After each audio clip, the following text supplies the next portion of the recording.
Hey everyone, it's your friend and colleague Jesse Green, and you're listening to another episode of the Savvy Dentist podcast. Last week, we spoke about one of the most common dilemmas that practice owners face, and that is how to deal with an unproductive associate. We unpacked the reasons why associates are often unproductive, and we also shared some strategies about what to do and how to resolve that situation. And last week, I promised you I'd talk about how to help you let go of a team member elegantly and kindly. And so in this episode, we're going to talk about that very thing, how to let someone go, to terminate their employment or to terminate their contract, but to do it in a way that keeps that other person intact. And I think that's a really important thing. So I want to just stress the point that no one really likes doing this as part of their role as practice owner. No one gets up every morning and says, giddy up, fantastic, I want to go and sack someone today. Maybe every now and then there's a person there, but I suspect that kind of person can need some sort of time with the psychs, because every single practice owner I know dreads the thought of this particular conversation. It's not pleasant, and we're also essentially upsetting another person, which none of us take great pleasure in. And so I want to talk today about how to do that well and keep that person's self-esteem intact. Now, before we get into that, I think it's important to recognize that even with the best recruiting strategies, even with the best onboarding, and even with the best training, sometimes we have a misfire with our recruitment. We end up with a person in our team who candidly would be better suited elsewhere. And the thing I would say is, if you're going to sack someone, if you're going to let them go, you never want it to be a surprise. You want to have had conversations about performance or conversations about whatever the grief points are before you get to this. So I want to talk to you about the actual conversation itself, how to do it kindly, how to do it gently. Now, before we do get into that part of it, I need to share with you a quick story, because in my life, I have only been sacked once, and it was a deeply unpleasant experience. And from my perspective, pretty undeserved as well. There were many times when I was a dental student where I deserved to be sacked. I worked as a cotton chipper on a farm out in Western Queensland. I worked as a general hand at the Brisbane Broncos home games at the old ANZ Stadium. I worked in various kitchens doing things to get a few dollars to get through uni. And there were plenty of times where if someone had let me go, it probably would have been fair enough. But the time I was let go, I always felt really disappointed by it. So the situation was that we'd sold our first dental practice and I'd moved to Brisbane. This was around 2008, we sold that. And so I worked as an associate for a while. And I came across a practice in Brisbane. It's a very well-established, well-known practice, and I went to work there. And I thought that this practice, having been so established, would have patients coming out of their ears. But as it turns out, they didn't. And so what ended up happening is they had a receptionist on the front desk who was manifestly inept. And you'd take the patient out to the reception, you'd have spoken to the patient about the treatment and what they needed to do next, and you'd ask the receptionist to book the requisite appointments, and the receptionist would say something like, Bob, why don't you just think about that and get back to us? And all of a sudden the patient was confused because I'd been talking up the need for this treatment, and then the reception kind of undermined me. So he kind of walked out scratching his head and left and didn't have this treatment. And so what ended up happening after a while is I got really jack of that. And I started actually taking the patient's appointment booking upon myself. And so while I was in the surgery, I would talk about the treatment, I'd book it in, and then I'd take them out to the receptionist. And I'd say to the receptionist, Mrs. Jones is already booked in for her next appointment. All we need to do today is to process the account and blah, blah, blah, blah. And all of a sudden, my books went from being pretty patchy to actually being pretty full, pretty productive. And while it wasn't an ideal situation for me to be doing that, it was the workaround, because the practice owners didn't want to address the issue at hand, which was the receptionist. Now, I should point out this receptionist had been in the practice since one of the owners was in nappies and had seen this particular person grow up, and it was almost like part of the furniture. She had oodles and oodles and oodles of long service leave, and I don't know why the practice owners didn't want to address the issue at hand. What I do know is that as my books got busier and busier, theirs stayed thin. And so I'm thinking, giddy up, this is fantastic. They're going to move her on. We're all sweet. And of course, what ended up happening is I got moved on. But there was no conversation, as I said, about anything that they were unhappy with. There was no conversation about my performance. There was no conversation about any of those things. So to the best of my knowledge, they were happy with my performance. Now, I will say, probably with the benefit of hindsight, I was probably a square peg in a round hole from a culture point of view. But nonetheless, it did come as a surprise when the conversation came. And it came on my wedding anniversary, the 16th of November. Now, I tell you that story because I would say it may well have been the right outcome. Maybe I wasn't the right person for the practice. Maybe they had really good reasons beyond what I could see for taking the decision that they took. But what I do know is I felt hurt and I felt humiliated and I felt really kind of undercut in that process. And I was really upset by it all. It really knocked me around. But the good thing is I went home that day and instead of celebrating my wedding anniversary with my wife, I had a friend come around. He consoled me and he gave me a bit of a pep talk. And he said to me, "Oh, Jesse, this is the push you needed. You would never have stepped out of that practice had you not been pushed." And so from that day, what has now become Savvy Dentist was born. So in the end, it's a good news story. But at the time, it didn't feel like it. So I want to talk to you today that if you're going to let someone go, as I said a moment ago, it should never come as a surprise. It should never be out of the blue. There should have been lead-up conversations and discussions around where things are not working, whether it's a culture thing, whether it's a performance thing, or anything else. Those things should be dealt with before you get to the "I'm going to terminate you" kind of decision.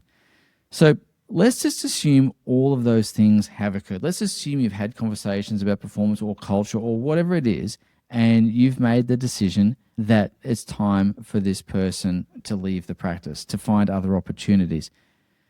The conversation that you're going to have with them is a very important conversation. I want to preface this by saying a couple of key things. The quality of this conversation is going to determine the relationship you have with that person afterwards. Now, in all likelihood, when someone gets sacked, they're probably not going to want to be your best friend forevermore. But at the same time, you want to make sure that you can see each other in the street and say g'day. And so the quality of the conversation is impacted by two very important things. And the first thing is to have a structure to follow. And the second thing is to prepare ahead of time. And when we talk about preparation, we talk about preparing the words that you're going to say, but also preparing emotionally for that.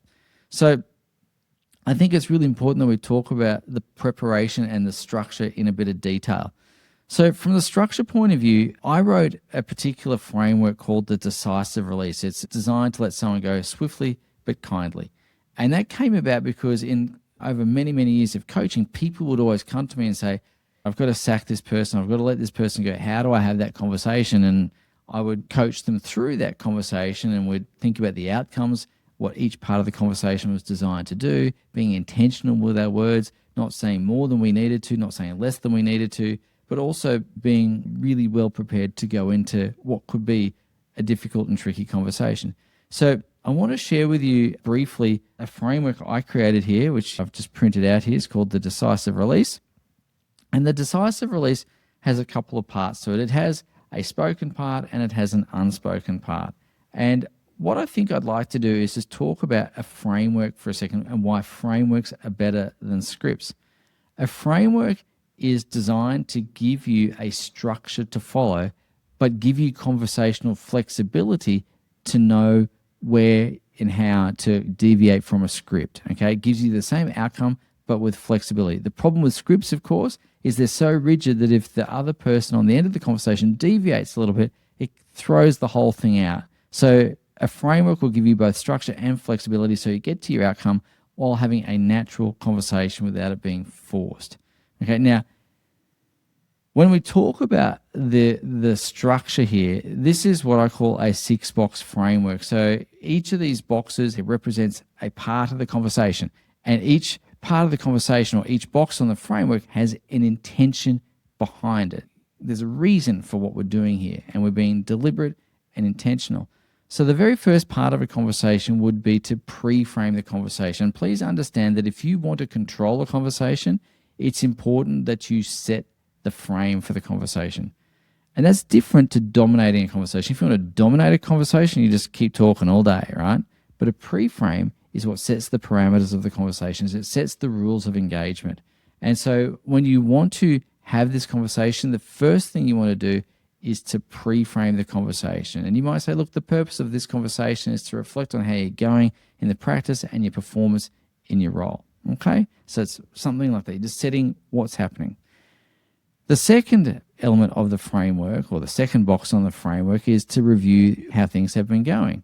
And so as I said, hopefully prior to this point, you've had conversations about performance or culture, whatever it is. And you might, in that review part of the framework, the second box, say something along the lines of, look, you'll recall we've had conversations about how you're tracking. And those conversations led to commitments and actions that would contribute to your improved performance and contribution to the team, right? That's basically it. Now, you can use your own language around that, but it's essentially reviewing. And the third part of the framework is to say it's not working. And you might say, look, we've had these conversations with the hope that things would improve, but candidly, they haven't. And I believe we're at that point where, from my perspective as the boss, it's no longer working. And then you let that sink in for a little bit. And then box number 4 is the process of letting them go. And I'd say, look, for that reason, I think it's important that you have a look around for alternate employment, and we'll actively look for another candidate for the role. That's essentially it. And then box number 5 is around logistics. And you might say, look, by law, I'm required to give you a certain amount of notice and all your entitlements will be paid in full. If you find something sooner, that's okay. You will, of course, be required to return property belonging to the practice. We will do everything at our end to honour the agreement, and we expect you to do the same. And that's basically saying, don't be a doofus. We're going to do the right thing, and you should too. And then, of course, what you might finish with is questions. And you might say, look, do you have any questions? And then what I like to do is to add a bit of a softener at the end and say, look, I understand this is not an easy conversation to be on the end of it. It's not the end of the road for you just in this workplace. I am sure you'll go into bigger and better things elsewhere. And that's the conversation. 6 boxes, 6 components of that conversation. So you can play with that language to suit yourself, but that's how you would release someone kindly and nicely. Now, there's a few things in terms of your preparation that you need to consider that are unspoken. The first thing is, what's the environment going to be like, and where are you going to have this conversation? So when are you going to have it, when and where are you going to have it? So the date and the time, where are you going to have it, and what other things might you need to have on hand, any other resources, right? And this is really important because I would suggest that Monday morning at 8:30 may or may not be the best time to have this conversation. Equally, Friday at 5 p.m. may not be the best time to have this conversation. And the reason for that is on a Monday morning, they've got to get through the day and the week. And then on a Friday afternoon, sometimes everyone's a bit tired and a bit ratty and emotions can be a little frayed.